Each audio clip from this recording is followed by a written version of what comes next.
2. La situación histórica argentina. Si queremos realizar entre todos un proyecto del país que anhelamos, creo necesario tomar previamente conciencia de nuestra situación actual. Por ese motivo, haré una breve reseña de la evolución histórica argentina en los diferentes ámbitos.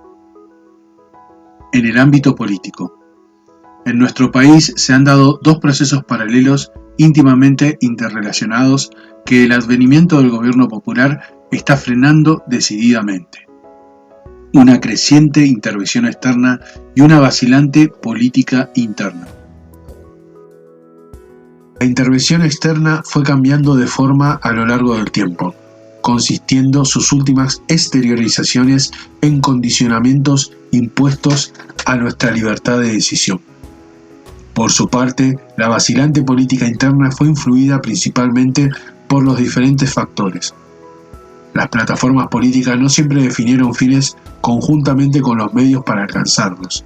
Esto trajo como consecuencia que los ciudadanos carecieran de la información completa para ejercer su derecho al voto y a la crítica constructiva de los actos de gobierno. Se pretendió diluir el poder de justicialismo acudiéndose a sistemas como el de la representación proporcional, estimulando el aumento de partidos políticos y limitando la relevancia de cada uno de estos. La proscripción se utilizó para contrarrestar la vigencia de los grandes movimientos nacionales. La violencia fue ejercida para reprimir las corrientes que luchaban por un proceso transformador. El concepto de democracia pocas veces fue debidamente especificado con la claridad suficiente para que el pueblo supiese de qué se trataba. El nacionalismo fue declamado al tiempo que se destruía lo autóctono y se copiaban apresuradamente moldes extranjeros reñidos con nuestra idiosincrasia.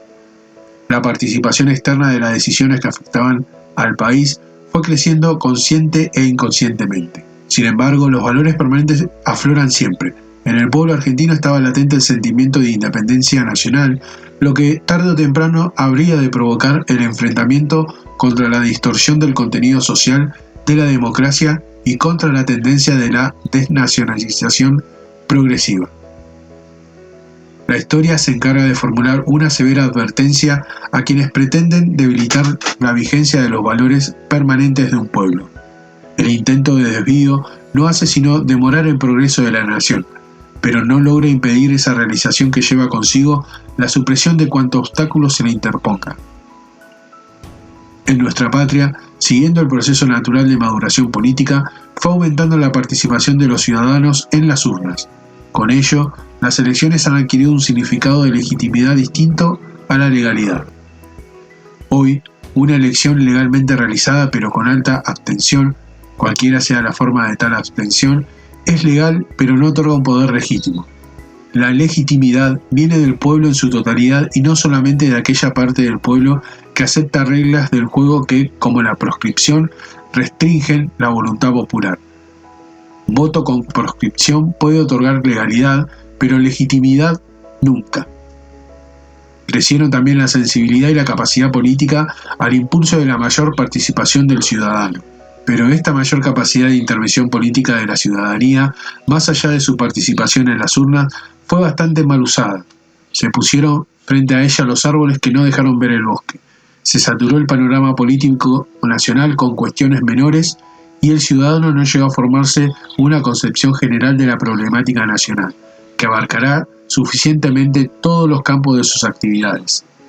Así, el pueblo fue comprendiendo que no debía permanecer indiferente ante los problemas políticos nacionales y adoptó la decisión de ser protagonista de su historia, rompiendo con los esquemas tradicionales que intentaron relegarlo a la simple condición de espectador. El cambio ya no consiste en una abstracción vacía. El pueblo todo quiere conocer el signo, el sentido y el contenido preciso de esa expresión. Es que el pueblo advierte con claridad que si el cambio no es nacional, no responderá a sus reales necesidades. Finalmente, cabe una reflexión relativa al poder de decisión.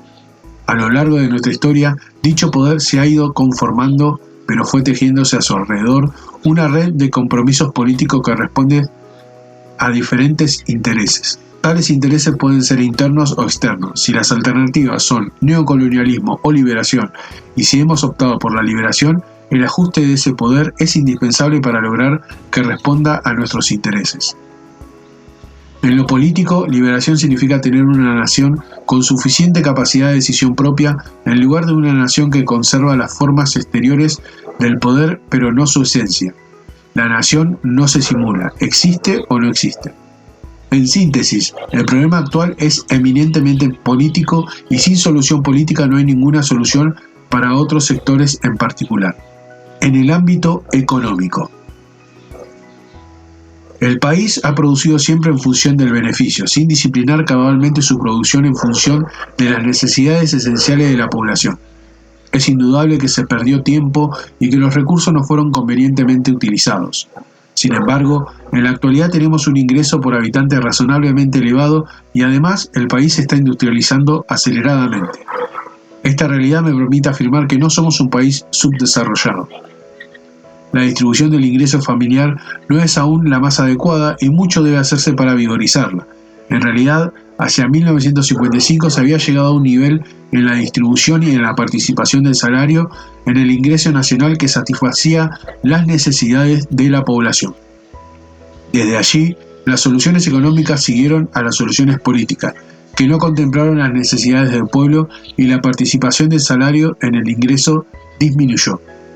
Es imposible mantener una distribución socialmente aceptable si las decisiones económicas no acompañan a la política social que se desea imponer. Cuando las decisiones económicas siguen un patrón inadecuado, la distribución del ingreso queda subordinada al mismo, más allá de los buenos deseos de cualquier gobierno. En consecuencia, lo que llamamos justicia social también requiere, para su materialización, efectiva participación del gobierno y elevada eficiencia en el mismo. Se produjo, por otra parte, un decisivo retroceso en el terreno de las decisiones económicas. Hasta 1943, con industrialización incipiente, dichas decisiones estaban adaptadas a los intereses del campo. Buscamos establecer un sano equilibrio para promover la industrialización y una organización del poder de decisión para nuestro sector industrial. En 1955 no se había alcanzado a afirmar la existencia de un empresariado industrial argentino como factor contribuyente al desarrollo nacional, pero se estaba en el camino. Desde entonces la industria creció con alto apoyo externo, pero el capital extranjero se concentró en gran medida en el aporte tecnológico y también en la compra de empresas existentes en el país. Debemos tener en claro que lo esencial con respecto a los objetivos que debe perseguir una actividad radicada en el país es que estos deberán atender tanto al aporte de la economía nacional como al beneficio del empresariado. Esto debe definir una conducta coherente respecto a los intereses nacionales y los del empresariado. Pero si se trata de obtener máximos beneficios consolidando intereses que están en el exterior, los aportes a la economía nacional se alejarán considerablemente de lo que resulta conveniente para el país. En esta materia no basta con lograr soluciones apresuradas para las grandes cuestiones, pensando que todo lo demás ha de resolverse por sí solo. No basta tampoco con elaborar soluciones a media, tomando decisiones sobre inversiones externas sin establecer claramente la actividad en la cual han de insertarse. Hay que establecer políticas diferenciales en todos los campos y fijar con precisión suficiente la forma de preservar los objetivos nacionales. También se comprueba que no hubo una conciencia adecuada sobre la utilización de los recursos financieros del país, por cuanto no se alcanzó a determinar con claridad si la masa de capital interno disponible posibilitaba el desarrollo y la expansión, o si era necesario su incremento con el aporte de capital extranjero para alcanzar tales objetivos. Igualmente, es necesario tener en cuenta que no existe similitud entre concentración de capital y concentración empresarial. Eso debe conducirse armoniosamente de acuerdo con las reales necesidades nacionales. Analizando el proceso se ve, en otro tipo de problemas, que cuando una sociedad incrementa el grado de sofisticación del consumo, aumenta a la vez su nivel de dependencia. Esto es, en gran medida, lo que ocurrió entre nosotros. Por un lado, el ciudadano se ve forzado a pagar por la tecnología de lo banal, por otro, el país gasta divisas en consumos innecesarios. Pero a la vez es impostergable expandir fuertemente el consumo esencial de las familias de menor ingreso, atendiendo sus necesidades con sentido social y sin formas superfluas. Esta es la verdadera base que integra la demanda nacional, la cual es motor esencial del desarrollo económico. El proceso económico ha mostrado además que el país acumula más ahorro del que usa. En otras palabras, que lo que gana con sus exportaciones excede a lo que necesita gastar a través de sus importaciones y otros conceptos. No obstante ello, tal posibilidad fue suficientemente explotada, ya que a la par de incrementar la deuda pública, no se logró el desarrollo nacional requerido por el país. Tuvimos todo tipo de experiencias en este sentido y ahora, entre otras cosas, sabemos combatir establemente un mal como la inflación. Ello se consigue solo cuando hay capacidad política para usar el remedio natural dado por una política de precios e ingresos. Es evidente que las recetas internacionales que nos han sugerido bajar la demanda para detener la inflación no condujeron sino a frenar el proceso y a mantener o aumentar la inflación. En esta cuestión no se acertaba con la solución adecuada. Por épocas se bajó la demanda pública a través de la contención del gasto, olvidando el sentido social del gasto público. Se bajó la demanda de las empresas a través de la restricción del crédito, olvidando también el papel generador de empleo que desempeña la expansión de las empresas. Y se bajó la demanda de los trabajadores a través de la baja del salario real. Pero como al mismo tiempo no se adoptaban las medidas para que todos participaran en el sacrificio, en definitiva fueron las espaldas de los trabajadores las que soportaron el peso de estas políticas de represión de demanda para combatir la inflación, que el país aceptó y que repitió aunque su ineptitud quedó bien probada por la propia historia. Es esta una experiencia muy importante derivada de nuestro proceso y puesto que necesitamos evitar la inflación para seguir adelante con auténtica efectividad, debemos tenerla permanentemente en cuenta. Por otra parte, se puede ver que hubo una insuficiente utilización de recursos, especialmente de recurso humano, que ha sido eficientemente incorporado en los últimos lustros, de acuerdo con la evidencia surgida de las tasas de desempleo. Lo mismo aconteció con el recurso formidable que significa el capital intelectual científico y técnico nacional, emigrando por falta de oportunidades de trabajo en el país. A esto se llegó por carecerse de planificación, ya que cuando se planifica adecuadamente puede lograrse una utilización total de los recursos disponibles. Para que la planificación sea efectiva, no bastan los planes de mediano o largo plazo. Las decisiones concretas de política económica requieren también planes de corto plazo, que deben ser los reales propulsores de la actividad. Es a través de ellos que la coyuntura puede ser manejada en función de su verdadero valor de instrumento para conducir la economía en el mediano y largo plazo. Realizada la planificación en tales términos, es posible actuar realmente con la eficiencia necesaria para lograr la mayor parte de la expansión física que el país debe producir año a año. En gran medida, en los últimos lustros nos hemos manejado con nombres y no con programas, y, salvo en algunos periodos que deben ser rescatados por la seriedad de conducción, la política que resultó ha sido de neto corte liberal. La conducción en el campo económico solo está en excelentes condiciones para alcanzar sus objetivos cuando su contexto aparece definido en programas de acción claramente concebidos. En última instancia, la experiencia de lo que hace a la planificación en este campo es también definitiva. El gobierno en lo económico no tiene otra forma de conducirse. La planificación es consecuencia necesaria de la organización e instrumento para la conducción concreta. En el ámbito social. En materia social, nuestro proceso ha sido muy significativo y aporta experiencia de cambios realmente aleccionadoras. Veamos separadamente los distintos aspectos de esta cuestión. Características sociodemográficas generales. Las características sociodemográficas básicas de nuestro país son bien conocidas. Escasa población, frente a su dilatada extensión, tasas bajas de crecimiento vegetativo, alta esperanza de vida, concentración urbana con macrocefalía del área metropolitana, alta tasa de alfabetización con elevada diserción escolar, ausencia de conflictos raciales o religiosos, amplia difusión de los medios de comunicación masivos, con limitaciones en cuanto a su calidad intrínseca, nivel elevado de salubridad, pero con desequilibrios regionales que se verifican en la tasa de mortalidad infantil, que aún es elevada, etc. La movilidad social y los líderes. La movilidad social fue y sigue siendo alta en el país. El hijo del trabajador más modesto puede llegar a ser presidente de la República.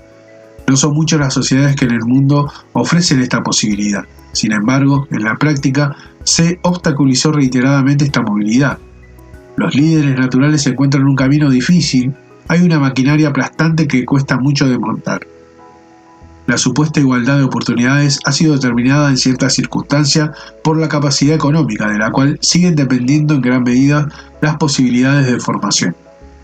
La misma forma de emerger de muchos líderes no ha asegurado una alta calidad de liderazgo en todos los casos. Así se comprende que haya existido cierto elitismo, en la medida en que el grupo que tenía poder, oportunidad o influencia se autoidentificaba como más apto para imponer su voluntad a los demás. Por otra parte, durante casi 2 decenios, funcionaron mecanismos que coartaron la posibilidad de expresión de los líderes que se mantuvieron fieles a las concepciones doctrinarias existentes hasta 1955. En este terreno se echó mano de la discriminación directa. Por lo demás, el proceso montó sistemas de promoción que en grado apreciable dependieron de la adscripción ideológica de los líderes a las pautas políticas del ámbito liberal dominante por entonces.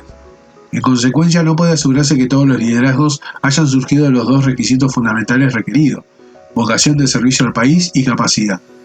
Para no caer en la trampa liberal, en el futuro deberá emprenderse con inteligencia y honestidad la formación de líderes, particularmente para que los líderes intermedios en los campos políticos y sociales completen su formación y cultiven sus valores personales en forma metódica y sistemática.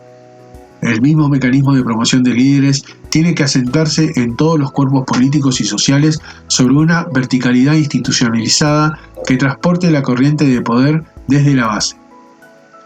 De este modo, el líder resulta un verdadero conductor, con mandato real y capacidad probada por el pueblo, del cual además de representante debe ser intérprete auténtico y permanente. La familia. Una de las experiencias más fecundas que surge de nuestro proceso es el hecho de que la sociedad argentina ha sabido preservar a la familia como célula social. Es claro que hay fisuras inevitables cuando los cambios son demasiado rápidos, y es obvio que la dimensión de la fisura puede agrandarse en la medida en que el cambio se acelere o asuma una dirección equivocada. En las sociedades altamente competitivas, devoradas por el consumo, se debilitó el núcleo familiar y aparecieron diversas desviaciones, de las cuales las drogas y el alcoholismo son 2 manifestaciones lamentables. Nuestra patria todavía está a tiempo de preservar a la familia, ya que, si bien no todos han podido conservar su integridad ante la agresión externa motivada por el sistema liberal, afortunadamente la mayor parte de ella ha salvado firmemente su contextura.